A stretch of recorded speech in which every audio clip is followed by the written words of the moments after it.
Today is November 7th, and I guess this is a little bit of a 40-day update. I'm currently walking along the riverbank here of Swannanoa Valley home, and it looks a whole lot like day one. There is so much garbage and so much debris. It seems like no matter how many people come, how many volunteers show up, which has been a ton, there's this feeling that it's almost impossible to ever have this normal again. There's so much trash and there's so much garbage and debris. I'm literally standing where there used to be no houses. And there's cars and houses piled up here everywhere. And this is just a small stretch. It's all over these rivers. I talked to a lot of business owners lately, good friends of mine, and all of them are getting denied, no matter if they have catastrophic insurance, flood insurance. Everything's getting denied, so they've just kind of been on their own. Talking to a lot of our friends that were affected and lost their house to the storm, they're all getting denied.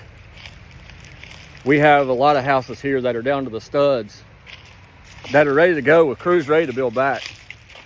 And then our county comes in with a bunch of red tape and condemns the house, or says that they have to reevaluate the floodplain, and it's going to be a while for to get through that process.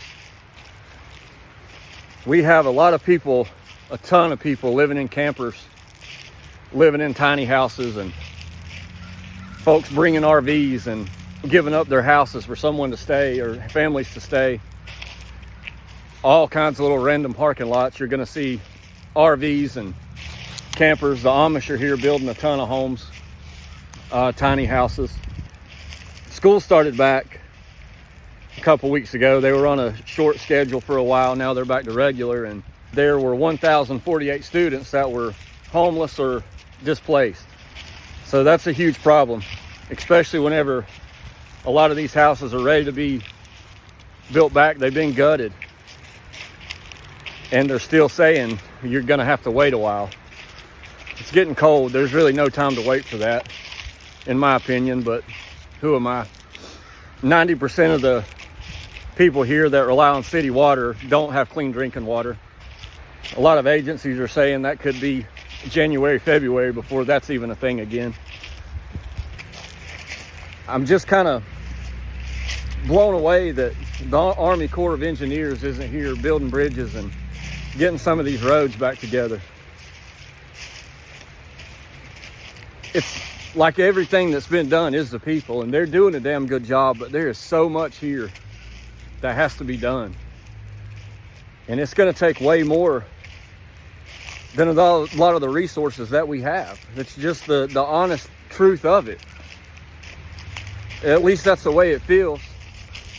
One thing that kind of doesn't surprise me, but it still blows my mind every time it happens. I post one of these videos and they get flagged or marked as misinformation. I'm showing you everything. I'm standing right here. I don't understand the motive behind calling this misinformation. I don't understand why there's not government agencies here supplying houses, checking our water, checking for all the toxins. There's no telling what we're breathing in. Every one of our lungs are struggling if we've been down here in it. It feels so much like we're all living in a third world country, just in this area. If you follow the rivers and you follow the valleys, that's where all the destruction is. You can go to normalcy around here. You can drive 20, 30 minutes away and you can see some kind of normalcy. But if you're in the valleys and you're in the rivers, where the flooding was or where the mudslides are, it's a third world country. There's still found. They don't talk about that. I don't have a lot of time to turn on the media anymore, but whenever I do and I check it, it's not there. And I just don't understand the motive of that. Why is there only the people helping? And I'm sure this video will get suppressed. The only reason that they get out is because you guys share it, and I want to thank y'all for that. I know this is totally different content than what you're used to from me if you've been on here a while. But it's important And I think it's changed every one of us. It would be impossible to live through this and not be changed by it. So this was kind of a 40-day update of where we're at right now. I want to thank you guys for being here, volunteering. You can still volunteer every day except for Tuesday from 9 to 6 at Silverado's. That's 2898 Highway 70, Black Mountain, North Carolina. And I did say I want to leave with something good on these videos, so I'll leave with something good today. And the good is the food. There's one thing I'm going to miss through all this. It's going to be the cooking. These guys have been in here since day one. They fed thousands. They're just volunteering. They don't have to be here.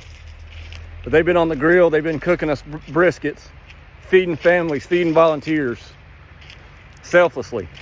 There's other stuff that they could be doing, but they've been volunteering every day, and they don't get any credit or enough credit. So I just want to thank these guys. I love y'all. Thank you for listening to the update and me ramble. Y'all keep on fighting, and we'll see you soon.